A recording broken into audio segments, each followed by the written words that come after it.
Mahanayaka of the Sri Lanka Amarapura Mahasangha Sabha Most Venerable Dawudena Gnanasara passes away. Police says that 2 victims of the Rathapasula clash died of gunshot injuries. Tensions flare at the Regional Development Committee meeting in Kalutara.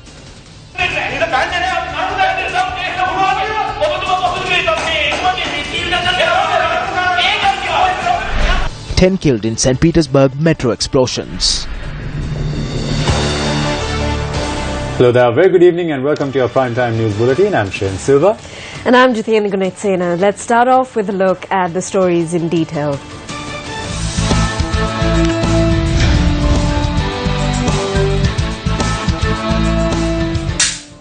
Starting off with some headline-making news in the international world, an explosion in the St. Petersburg metro system has killed at least 10 people and injured about 50 others. St. Petersburg Emergency Services said that there were blasts in 2 metro carriages at 2 stations. Witnesses saw 8 ambulances near the Sanaya Ploshchad metro station. Russia's Anti-Terrorism Committee said at least 10 people have been killed. Interfax cited a source as saying the blast involved a device filled with shrapnel. Russian media outlet reported that 3 metro stations have been closed.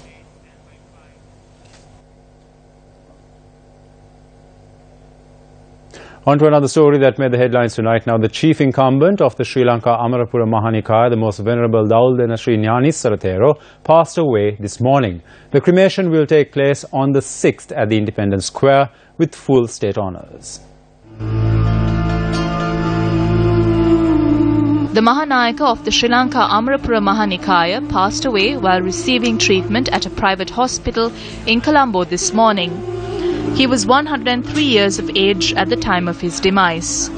Most Venerable Dawudena Sri Gnanasara was born on the 31st of December 1915 in the Dawudena village in Badulla. The late chief incumbent was ordained on the 8th of March 1928 at the Tapodhanarama Moola Mahavihara in Sapugolla. He was enrolled as a student of the Vidyodaya Piravena in Colombo, where he completed his studies as a brilliant scholar, winning the coveted Siam Rajatyaga, an award presented by the King of Siam. Thereafter, he passed the 3 higher examinations conducted by the Society of Oriental Languages for Sinhala, Pali and Sanskrit, carrying many a prize for excellence in studies. He had a penchant for Sanskrit poetry. Constant practice in poetic compositions in elegant Sanskrit brought him fame as a leading Sanskrit scholar and poet with due recognition even among Sanskrit scholars abroad. He was a visionary. His sermons and what he penned have been published in India as well. The remains of the most venerable Thero are due to be brought to the Sri Vidya Vijayaramaya in Nugegoda.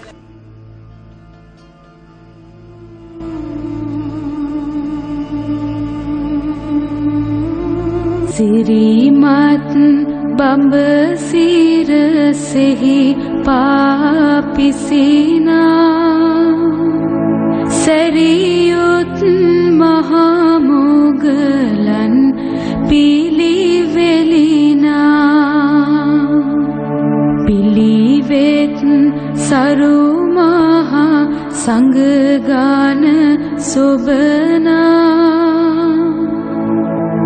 Mudunat Dina. President Maithripala Sirisena has expressed his deepest condolences on the demise of the Mahanayaka of the Sri Lanka Amarapura Mahanikaya, the most venerable Dawudena Sri Gnanasara. The President has given instructions to hold the most venerable Thero's cremation ceremony with full state honours and further instructed the Minister of Buddha Sasana and the relevant officials to continuously look into the preparation work of the cremation ceremony. According to the instructions of the President, all expenses of the cremation ceremony will be borne by the government.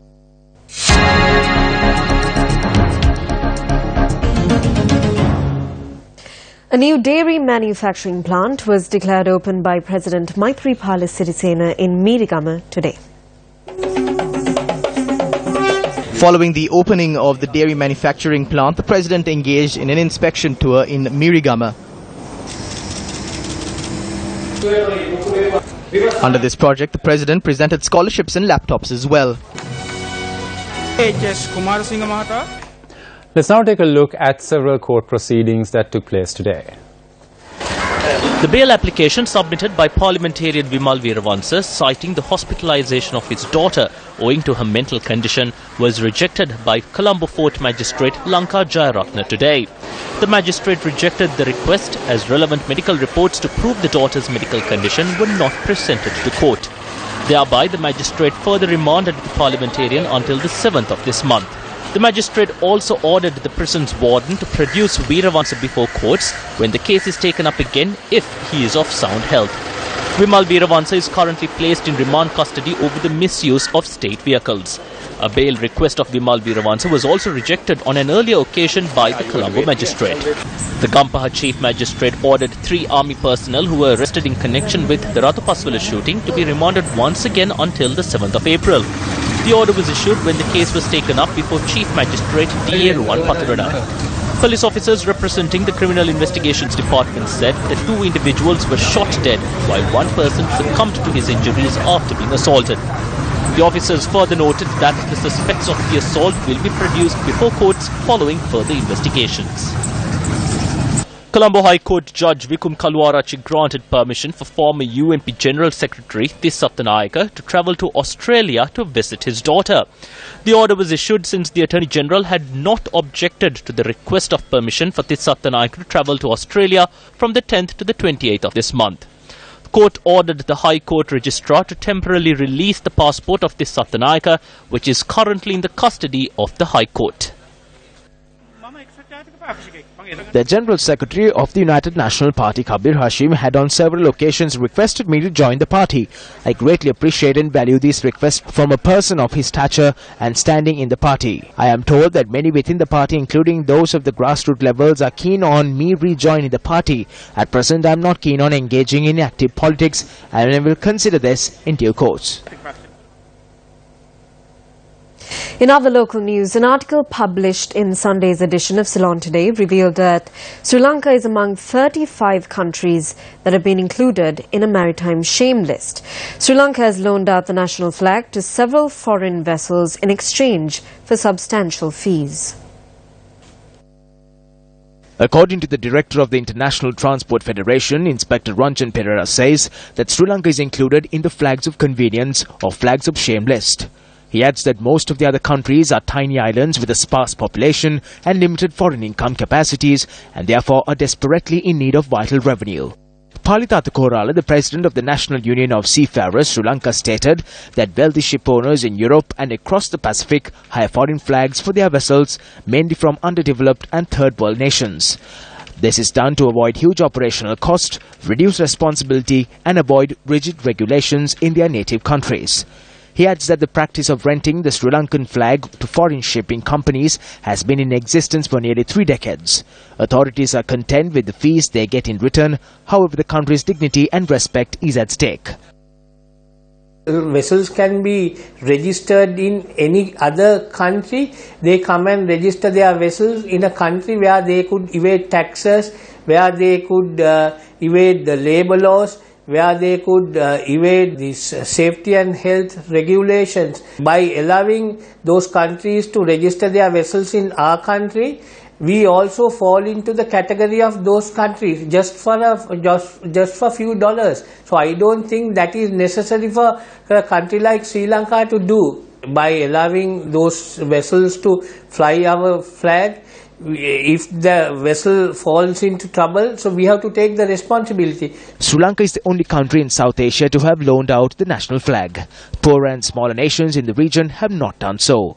Flag of convenience is nothing new, and in Sri Lanka also I believe it has been happening. Of course, there was a time we had many ships operating under our country's flag belong to us, but right now we don't have many ships. But now of course our shipping corporation has 2 vessels, so they are flying the Sri Lankan flag. Only thing is now we should be little careful about this because we are aspiring to be a maritime nation. We have many positives to be a maritime hub, so we may not have to go for this issuing flag of convenience and earn little money, especially when that is trying to bring disrepute to our country. Was a public debt department principle violated when direct placements were made in the issuance of treasury bonds? Newsfirst.lk has more on day 26. It was revealed before the Presidential Commission today that the principle of offering the same rates to different investors for the same bond of the same volume when making private placements was offended at times. This was highlighted when Assistant Governor of the Central Bank, Sepala Ratnayaka, was asked if this practice was being violated. Ratnayaka replied no. Council then gave one example when in a particular bond issuance in 2011, the People's Bank and the Employees Provident Fund were given two different rates amounting to a difference of 8 basis points. With 8 cents per every 100 rupee unit, the impact of 8 basis point difference on an offer of 1 billion rupees is almost 80 million. Council stated that such a violation of the practice will greatly favour or disadvantage a primary dealer. The witness testified before the Commission that the rates for private placements are offered by the personnel in the front office of the Public Debt Department. Councils also questioned the witness on the charts produced by him to the Commission. A response was provided to an application made previously by the attorneys representing former Governor of the Central Bank, Arjuna Mahendran. The application was to seek permission for former Governor Arjuna Mahendran to have access to documents in the Central Bank of Sri Lanka pertaining to the bond issue that is in question. In response today, it was revealed before the Commission that former Governor Arjuna Mahendran can have access to these documents under the condition that these documents are protected and are kept in secret and are not revealed to the public. From the Presidential Commission of Inquiry, I'm Zulfiq Farzan for News First. A tense situation was reported today during the Kaluthara Regional Development Committee meeting. The tense situation erupted between the joint chairman of the committee, UNP MP Lakshman Vijayamana, and UNP Provincial Councillor Jagat Vithana during a debate on Grade 1 admissions.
සෑම පාසලකටම යනවා ඇති කියන්න දීලා තියෙනවා මම මේ පළාත් අධ්‍යාපනයට ගොඩනැගිලි මහ ඇමතුමාට මේ මුදල් දීලා තියෙන්නේ අපේ ආණ්ඩුවේ අධ්‍යාපන ප්‍රතිපත්තිය යටතේ.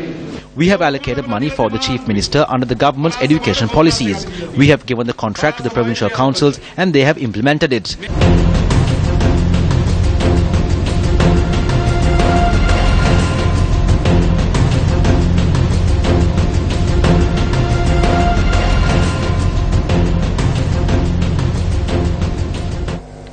Meanwhile, an argument between the Ua Province Chief Minister Chamara Sampath Dissanayake and the Minister of Public Administration and Management Ranjit Madhuma Bandara was caught on tape during an event in Monaragala on the 30th of this month.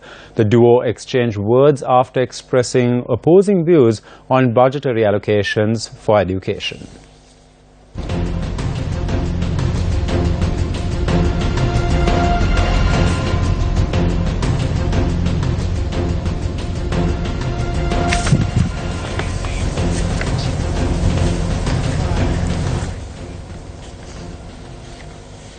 Sri Lanka Railways is once again under the spotlight for alleged corruption and losses suffered due to controversial agreements.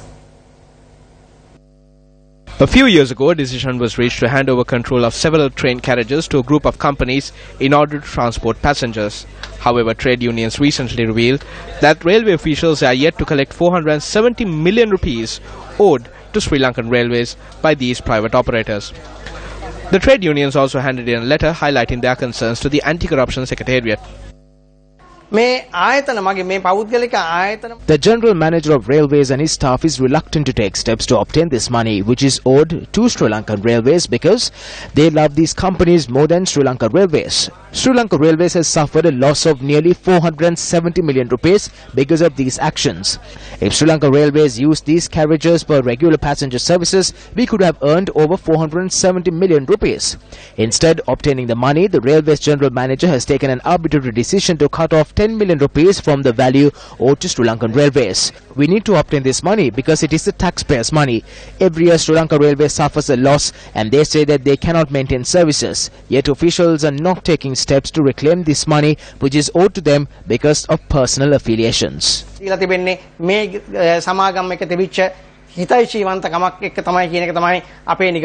Newsfirst as well as several other print media outlets highlighted that possible corruption was brewing within Sri Lankan Railways with regard to the decision to purchase 12 locomotives for the service in the upcountry railway line.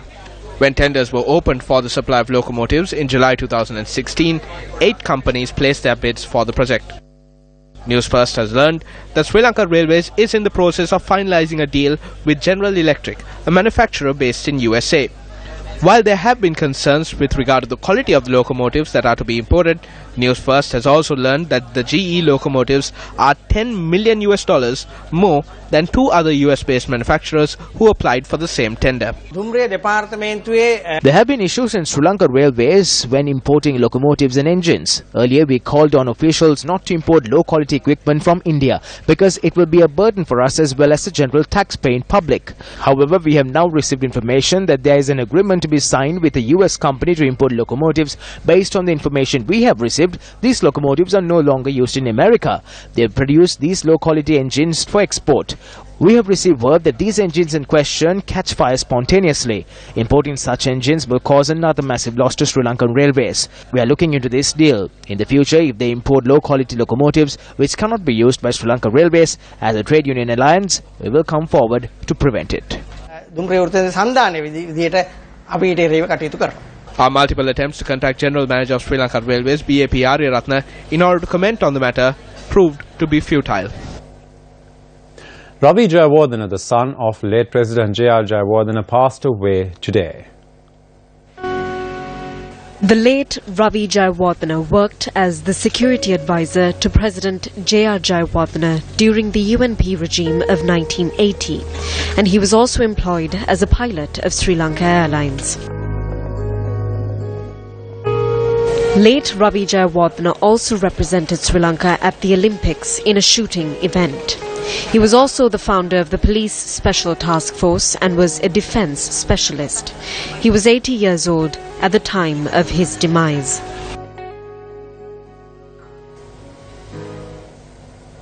Now moving on to some more local news. General Secretary of the United People's Freedom Alliance, Mahinda Amaravira, called on the Mahanayaka of the Malvathu and Askari chapters today. Mahinda Amaravira paid homage to the sacred tooth relic at the Temple of the Tooth in Kandy before calling on the Mahanayaka of the Asgiri chapter, Most Venerable Varakagura Gnanasara Thero. Chief Minister of the Central Province, Sarath Ekanayaka, was also present.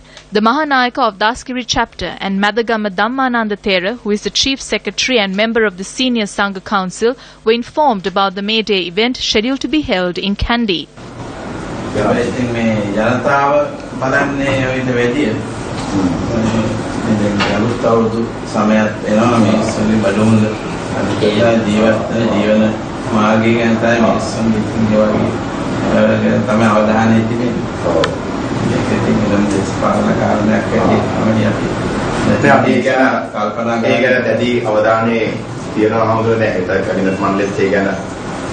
සාකච්ඡා කරන්න ඉන්නේ. ඒ සාමාන්‍ය සම්ප්‍රදාය විදිහට හැමදාම අවුරුද්දට ඉතාමතාම බඩමෙල වැඩි කිරීමකුත් වෙලෙන්දොත් කරනවා. එහෙම කිව්වොත් තියෙනවා. අපිට ප්‍රධාන ගැටලුව තිබුණේ හාල් බිල රුපියල් 100න් එහාට වගේ දීපු එක. ඒක දැන් මේ ශාහන මට්ටමකට Thereafter, Mahinda Amaravira, together with the General Secretary of the Sri Lanka Freedom Party, Duminda Disanayaka, called on the Mahanayaka of the Malwatu chapter, Most Venerable Tibbatuwave Sri Sumangala Thera.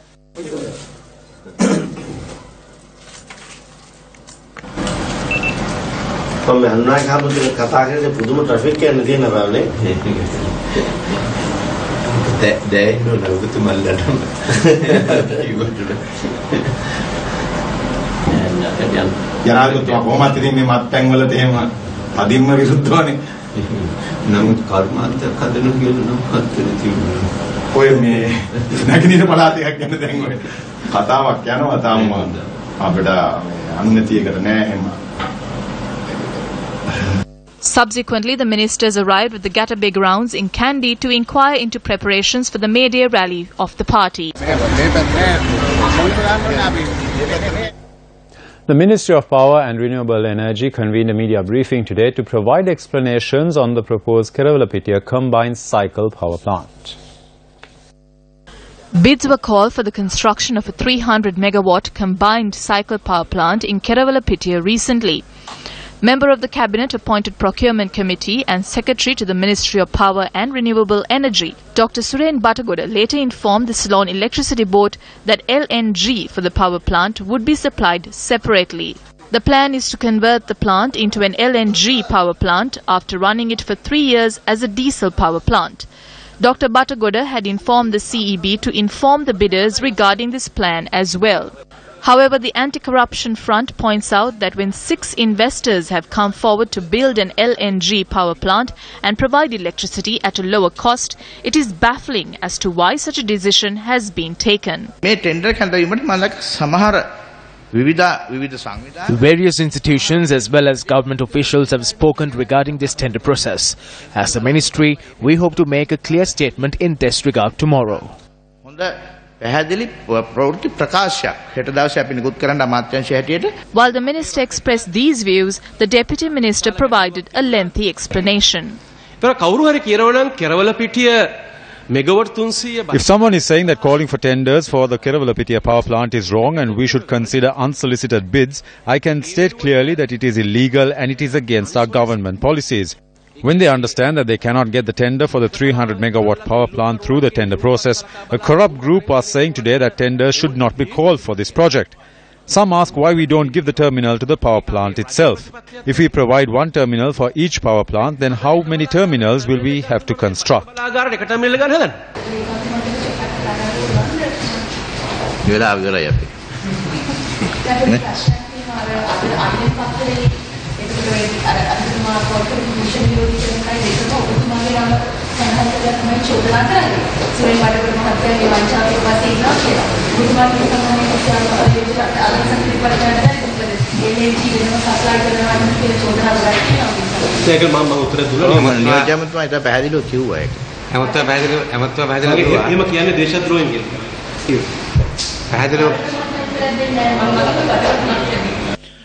මේ රටට සැබෑ ආදරේ තිබෙන පුද්ගලයෝ මේ රටට අඩු මිලකට පාරිභෝගිකයන්ට විදුලිය ලබා දිය යුතුව තිබෙනවා. Those who love this country have an obligation to provide electricity to people of this country at a low cost. This power plant project will devour 6.7 billion rupees of taxpayer money. A year ago, 6 foreign companies came to Sri Lanka and attempted to invest over $370 million in order to create a 210-megawatt power plant. By now, the CEB purchases a unit of electricity from the private diesel electricity mafia at a cost of 28 rupees. Every unit of electricity purchase causes a loss of 14 rupees to the CEB. This is being done based on the needs of CEB officials. The taxpayers have to bear this loss.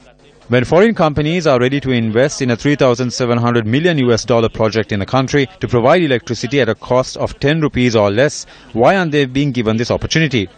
Dr. Suren Batagoda, who is the head of the electricity mafia, Minister Siyambalapitia and Deputy Minister Ajit Pereira should reveal this to the public. විදුලි බල මණ්ඩලය සහ විදුලි බල මාෆියාවේ ප්‍රධානියා විදියට කටයුතු කරන ආචාර්ය බටගොඩත් කැබිනට් ඇමති සියඹලාපිටිය මහත්මයාත් අජිත් පී පෙරේරා රාජ්‍ය ඇමතිවරයාත් හෙළි කළ යුතුව තිබෙනවා. Up next is Action TV.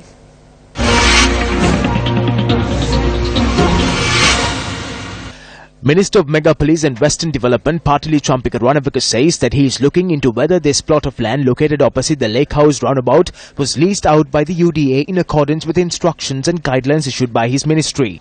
The minister convened a media briefing today to react to concerns regarding the 50-year lease of this land, which was highlighted by Action TV.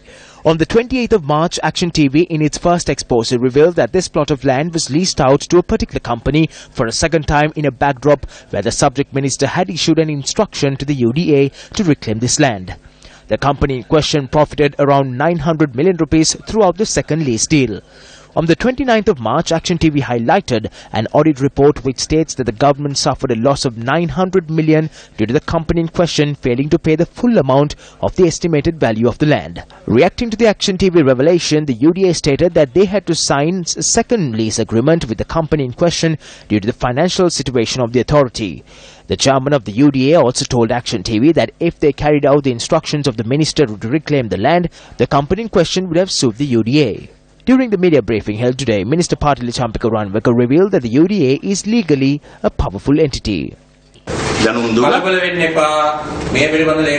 Don't panic, the Secretary is investigating this. The UDA must definitely reply to the Auditor General's questions. We will reveal all this information to you. Do you think that they have committed a wrong? We cannot come to such a conclusion.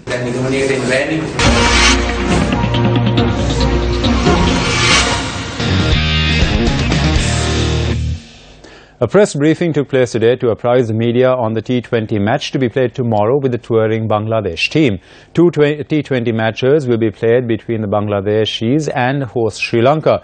The first of the two matches will be played tomorrow at the R. Premadasa Stadium. Speaking to Sports First Chairman of the Selection Committee, Sana Jayasuriya said that injured captain Angelo Matthews will be part of the squad for the match.